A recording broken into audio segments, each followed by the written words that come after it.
విజయవాడలో కూర్చో global company establish అయ్యి, విజయవాడలో కూర్చొని వర్చువల్ పనిచేయి. ఫిజికల్గా వెళ్ళాలంటే వెళ్ళేసి మళ్ళీ రావచ్చు. నేను అందుకే అన్నాను మన జురిక్లో, మా యంగ్స్టర్స్ అందరూ వండుకొని మీరు వచ్చే జన్మభూమికి సేవ చేయాలన్నారు. నేను ఒకటే చెప్పాను, జన్మభూమికి సేవ చేయాలి, కర్మభూమికి కూడా సేవ చేయాలి. మీకు ఆపర్చునిటీ ఇచ్చింది, ఆదేశం ఇచ్చింది, అక్కడ పని చేయాలి, ఇక్కడ పని చేయాలి. ఆదేశాలు మీరు రావద్దండి ఇక్కడికి, అక్కడే ఉండండి, బీ ఏ సిటిజన్. అక్కడే ఉండి మీరు పైకి వస్తే బెటర్ ఆపర్చునిటీ వస్తాయి. ఇక్కడికి వస్తే ఇక్కడ ఉండే వాళ్ళతో కంపీట్ అయ్యి మళ్ళీ మీరు మామూలు వ్యక్తులు అయిపోతారని చెప్పాను. ఒక మదర్ వచ్చింది కొడుకుని తీసుకొని, సార్ మీరేంటి ఇక్కడే ఉండమంటున్నారు మమ్మల్ని, వీళ్ళని, మా పిల్లల్ని, మేమేం కావాలని. నేను చెప్పాను, ఇప్పుడు నువ్వు ఎన్ని రోజుల నుంచి ఉన్నావు అన్న? 3 నెలల నుంచి ఉన్నాను. 3 నెలల నుంచి ఇక్కడ ఉన్నావు కదా, ఒక 6 నెలలు ఇక్కడ ఉండు, ఒక 6 నెలలు అక్కడ ఉండు అంటే షీఈ్ వెరీ హ్యాపీ. అంటే ఈరోజు మన దగ్గర మీరు చూస్తే మీకు తెలియని రెవల్యూషన్ వచ్చింది. గ్రామాల్లో బ్యూటిఫుల్ ఇండ్లు కట్టారు. ఎందుకు? పిల్లలు వచ్చినప్పుడు ఆ పిల్లలు ఉండడానికి మామూలు ఇండ్లలో ఉండలేక పేరెంట్స్ చూసి వస్తారు కాబట్టి మంచి ఇండ్లు కట్టారు. వీళ్ళు వచ్చేప్పుడు ఉన్నారు, పేరెంట్స్ ఉంటున్నారు, ఒక కారు కొనిచ్చారు. ఇప్పుడు పల్లెటూరులో కూడా కార్లు వచ్చేసాయి. చాలా హ్యాపీగా ఉండే పరిస్థితికి వచ్చారు. ఇక్కడికి వచ్చినప్పుడు దావోస్ అంటే ఒక మిత్ ఉంది అందరికీ. ఎన్ని ఎంఓయూలు చేశారు, ఎంత డబ్బులు వచ్చాయి, ఇదొక మిత్ ఇది. అంటే ఇన్ ది సెన్స్ ఇక్కడుండే ఎంఓయూలు అక్కడ పోయి చేసుకోవాల్సిన పని లేదు. Davos is a place for networking. ప్రపంచంలో 4 రోజులు ప్రపంచం అంతా అక్కడికి వస్తారు. కంట్రీ హెడ్స్ వస్తారు, మినిస్టర్స్ వస్తారు, గవర్నమెంట్సే కాకుండా ఆల్ కార్పొరేట్స్ వస్తాయి. నేను చూసినటివి అనేక దేశాల్లో మాట్లాడాను. ఆ అనేక దేశాల్లో ఉండే వాళ్ళతో మాట్లాడాలంటే, నేను ఆ దేశానికి పోవాలంటే వీసాలు, టైము, అపాయింట్మెంట్లు ఎన్ని అవుతాయి. ఇక్కడ అందరినీ 3 రోజుల్లో కలిసే పరిస్థితి వస్తుంది. 3-4 రోజులు అందరూ కలిసే పరిస్థితి వస్తుంది. ఈరోజు మీరు చూస్తే 3 కంట్రీస్ కలిశాను, 27 బయోలాటరల్. మీరు చూస్తే డిఫరెంట్ కంట్రీస్లో వరల్డ్ బెస్ట్ కంపెనీస్ అన్నీ కూడా సీఈఓలు అందరూ వచ్చి కలిశారు. ఇప్పుడు మీకు చూసినప్పుడు ఒక పక్కన సివిల్ ఏవియేషన్ జూరిక్ వచ్చి కలిశాడు. అదే మరిగా పెట్రోలియం అండ్ గ్యాస్ వచ్చి పెట్రోనాస్ వచ్చి కలిశారు, Malaysian company. Port and logistics మీరు చూసినప్పుడు డీపీ వరల్డ్, అదే మరిగా AP Moller,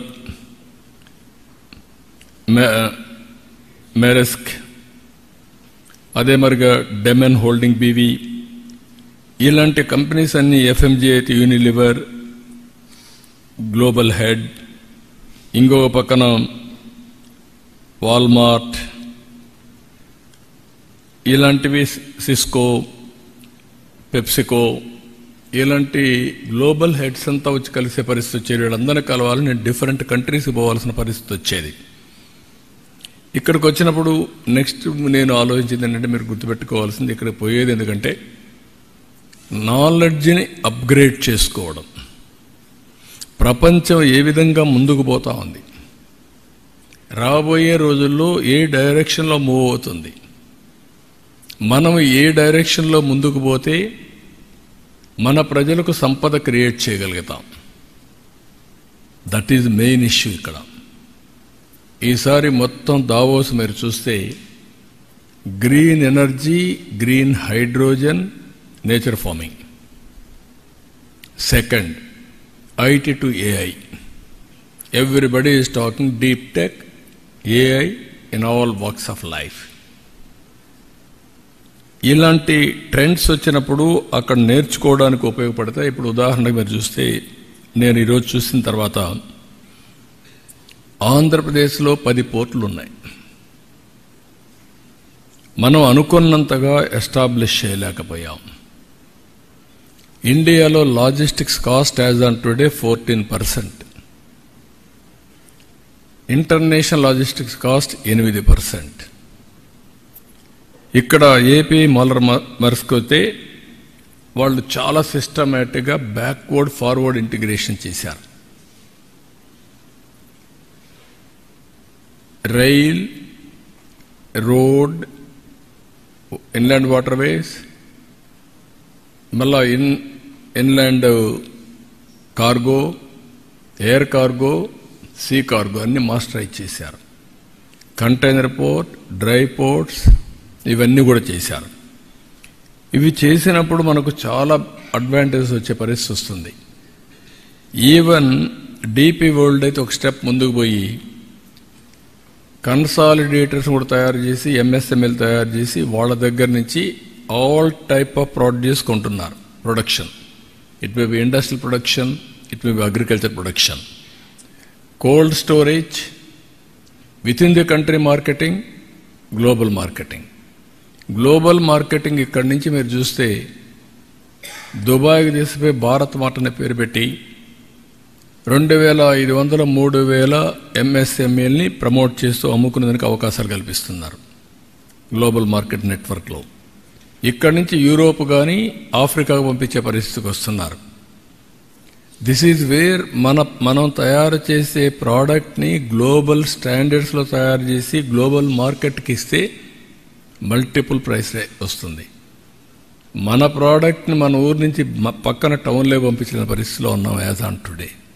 flowers, vegetables, fruits, how to go about wastage లేకుండా. ఇంతవరకు మన దగ్గర టొమాటో ఉంది. టొమాటో ఒకసారి రేట్ వస్తే 50 రూపాయలు, 100 రూపాయలు పడిపోతే నేరుగా పశువులకు వేస్తారు. ఇంత టెక్నాలజీ వచ్చి, ఇంత నోహౌ వచ్చిన తర్వాత ఇంకా మనం ఆ పరిస్థితిలో ఉన్నామంటే మనం చాలా వెనుకబడి ఉన్నాం. అందుకే ఇలాంటి ప్లేయర్స్ అందరిని ఇన్వాల్వ్ చేయాలనుకున్నాను. This is the learning. నేను నేర్చుకునేది అక్కడ పోయిన తర్వాత మాట్లాడుతూ నాకు వచ్చిన ఆలోచనలు ఇవన్నీ, మా టీముకు వచ్చిన ఆలోచనలు.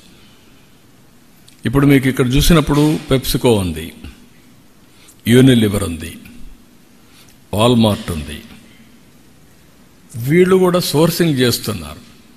ఆ సోర్సింగ్ చేసినప్పుడు ఫార్మర్స్, ప్రొడ్యూసర్స్ ఆర్గనైజేషన్స్ పెట్టి గవర్నమెంట్ ఆఫ్ ఇండియా కూడా డబ్బులు ఇస్తున్నారు. ఎంఎస్ఎంఈలు క్రియేట్ చేయొచ్చు. Micro, small, micro, medium industries create చేస్తే ఆటోమేటిక్ ఎంప్లాయ్మెంట్ వస్తుంది, ప్రోడక్ట్ పర్ఫెక్షన్ వస్తుంది. నేను ఏదైతే విజన్ తయారు చేశానో ఆ విజన్లో ఫిట్టింగ్ చేయడానికి ఇవన్నీ చూస్తున్నాను. ఈరోజు వరల్డ్ ఎకనామిక్ ఫోరం ఉంది. వాళ్ళు మొత్తం క్లీన్ ఎనర్జీని ప్రమోట్ చేస్తున్నారు. వాళ్ళతో మాట్లాడినాక వాళ్ళు ఏంటంటే different countries we are number 1 in green energy, green hydrogen. అవి ఒక 6-7 ఐడెంటిఫై చేసి ఇండియాలో అమరావతిని, ఆంధ్రప్రదేశ్ని ఒక సెంటర్గా చేసి గ్లోబల్ బెస్ట్ ప్రాక్టీసెస్ ఎప్పటికప్పుడు మనకు చెప్పడం, మన దగ్గరుండే బెస్ట్ ప్రాక్టీసెస్ గ్లోబల్కి అందించడం. They are going to start the work. దాన్ని ఒకటి వర్కౌట్ చేశాం. ఈ విధంగా మీరు చూస్తే స్విస్ కంపెనీస్ వచ్చాయి, వాళ్ళు ఇక్కడికి రమ్మన్నాం. ఇంకో పక్కన ఈరోజు టెక్స్టైల్, లాజిస్టిక్స్ వాళ్ళతో కూడా మాట్లాడాం. అనేక విధాలుగా సిస్కోతో మాట్లాడాం. అంటే ఇక్కడ మీకు ఎందుకు చెప్తున్నానంటే ఇవన్నీ కూడా టోటల్గా మాట్లాడిన తర్వాత దీన్ని నెక్స్ట్ లెవెల్కి ఏ విధంగా తీసుకుపోవాలనో ఆ విధంగా తీసుకుపోవడానికి వీఆర్ వర్కింగ్. ఇంకొక విషయం కూడా మీకు ఇక్కడ చెప్పాల్సింది ఏంటంటే ఇవన్నీ కూడా నేను చూసినప్పుడు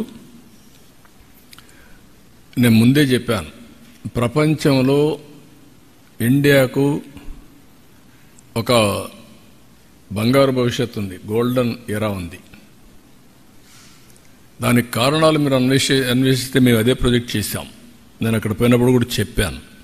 దాంట్లో మీరు చూస్తే ఒకటి రిఫార్మ్స్ మనం స్టార్ట్ చేసింది 91.